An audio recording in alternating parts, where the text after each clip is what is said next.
Yo, it's AJ, and we're actually uploading again. Now that I have some free time, because now every now and then after school or whenever I get home, I have like about 2 hours, an hour, before I leave to do my daily shit. So I might invest that or may invest that into to YouTube or whatever. Yeah, what I'm trying to say is that I might upload a lot more frequently. So yeah, that's popping. I hopped on the Smug Wi-Fi Battle Finder yesterday, and I found this dude named ProtoMaxoid looking for an OU match. So I hit him up, and yeah, here we are. We're both using rain teams. It's just that now, like I just gotta look out for the Terrakion and the Hydreigon. Hydreigon's surprisingly pretty damn annoying to this team that Jamvac gave me. So yeah, yeah, pretty much I just find this team amazing. Like it's really fun. Specs Moltres is just amazing, and like I don't know, I always tend to preserve it as much as possible, meaning I always try to get the spin off, but that sometimes they don't have to do it. But I play like all I'm trying to say is that I practice with this. And oh, by the way, I did like a 50-minute PO live, so of me like practicing this team and shit. So like hit me up if you want. Like I'll discuss that later, like when we come closer to the end of the battle. So yeah, I lead off with Polytoad, only because I wanted Tentacruel to get Rain Dish ASAP. So what I'm actually going to do here is actually predict him to Volt Switch, so I stop him from getting momentum. And I'm actually going to double switch into Ferrothorn, just so that I can get my rocks up. So yeah, if he actually double Volt Switch there, I would have been highly upset because I didn't want him getting Switch Initiative into Terrakion.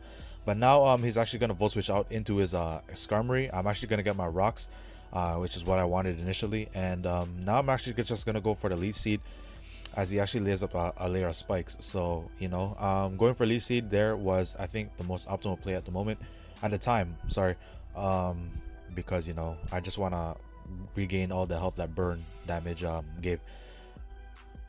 Burn that, did I make any sense? Yeah, you understand what I mean though. So yeah, I'm actually just gonna switch out into Tentacruel, not predicting the Hydreigon. He actually predicts me, because Hydreigon is faster than Tentacruel in terms of in terms of standardness. So yeah, like standard Tentacruel does not tend to run a lot of speed on Hydreigon, and I'm actually sub-toxic, so I do run some speed. No, I don't run any speed. I'm just a timid nature. It's just that I don't outspeed standard Hydreigon. So yeah,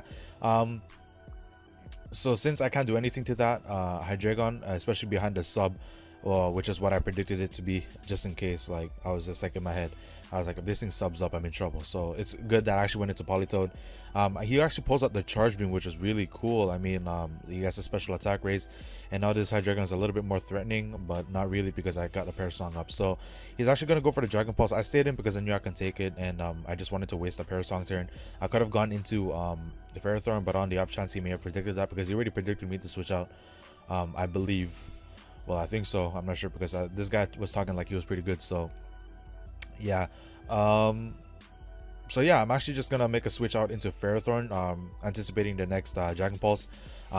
He could have easily predicted that, because one, he had like one more turn of Parasong, and two, he had nothing to lose other than a little bit of thing. But maybe he didn't have Roost, I don't know. So yeah, since he knows I can't do anything to him and he can't do anything to me, I'm actually gonna make that switch out into Flacco, my what's called my Moltres, and I figured that he wouldn't try statusing or going for a status move, because my Ferrothorn was there anyway. And I don't know, man, it was just that, like, all I know is that if I didn't know that if he was good, he probably would have went for like Sleep Powder or Stun Spore or some shit like that. But pretty much what I'm trying to say is that I'm not trying to get these spikes up, trying to get these spikes out of control. So what I'm trying to do is that I'm gonna spin them all out with Tenna, and after I just kill him off with Scald, he can keep on laying up spikes, but like I can just keep on rapid spinning. But I just don't want to keep on rapid spinning to the point where Scald won't kill. So yeah, that's gonna be actually pretty long. So I'm actually just gonna go for the Scald here, just kill this Skarmory right on the dot, so his Excalibur is dead.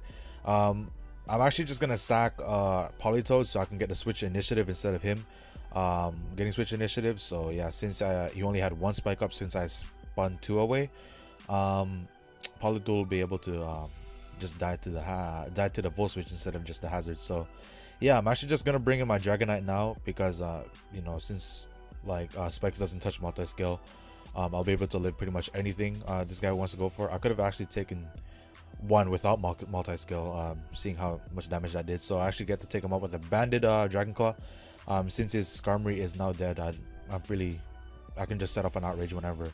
So that's why Amoonguss is not gonna be too much of a problem, I guess, because he can put me to sleep and I'll just wake up and kill him after. So if anything, oh my bad, I just switched into Ferrothorn just to sack it. I mean, I don't care if he's Stone Edged or anything like that, because I didn't have to predict there basically. So I'm just gonna make a switch into Tentacruel, as I believe I go for the Rapid Spin, so that spike just goes away, because I don't know, like hazards are always annoying. So yeah, I'm just gonna go for the substitute. I know that he cannot break my sub. I know that, you know, Spore and Stun Spore doesn't go through subs and shit, so that's all good. I believe that he realizes that I'm just trying to get a burn on him, so that's why after this Giga Drain he chooses to switch out, because I believe even I think I win this Stall War. I don't know if I do. Depend, like if he was like last, if that was his last poke and Tentacle was my last poke. Actually, like I don't know if I have enough time to think about that right now, but I don't know. You tell me who'd win that Stall War. So I'm actually just gonna go for a Scald again because I have no reason not to. He actually brings in his Rotom, which was kind of like, you know, I was like, you know, this thing must be scarfed if he wants to bring this thing in, so that's why I went for a sub. But he actually knocks out my my what's it called, my substitute without with a Hydro Pump.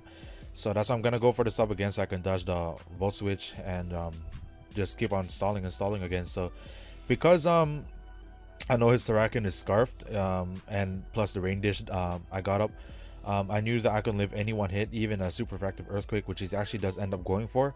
It's funny how I calc that like in like 2 seconds before he actually went for that move. So yeah, it actually helped out. I get to knock his Terrakion out with a Scald, and that's pretty much the end of the game, because from this point on, if he does end up knocking out my Tentacruel or whatever, I still have a full squad. Like I think I have 4 more pokes, so to take on the rest of his team. So he actually thought, I think he probably thought he could live Stealth Rocks plus Scald, in which case he actually doesn't, so that's good. I'm actually just gonna go for the Scald here, as he, not the Scald, the substitute, as he actually goes for the Parasong, and that's pretty much the end of the game. So yeah, he's gonna run here because he realizes that you know, like what's the point? Like first of all, I'm gonna be getting a lot more health because of Rain Dish and Black Sludge, so I don't know, it's all popping. So yeah, about what I said in the beginning, I did a 50-minute PO live by myself, just practicing with this team. I mean, it's narrated and everything, but I don't know if 50 minutes is too long, so that's why I'm asking if you guys want to see that.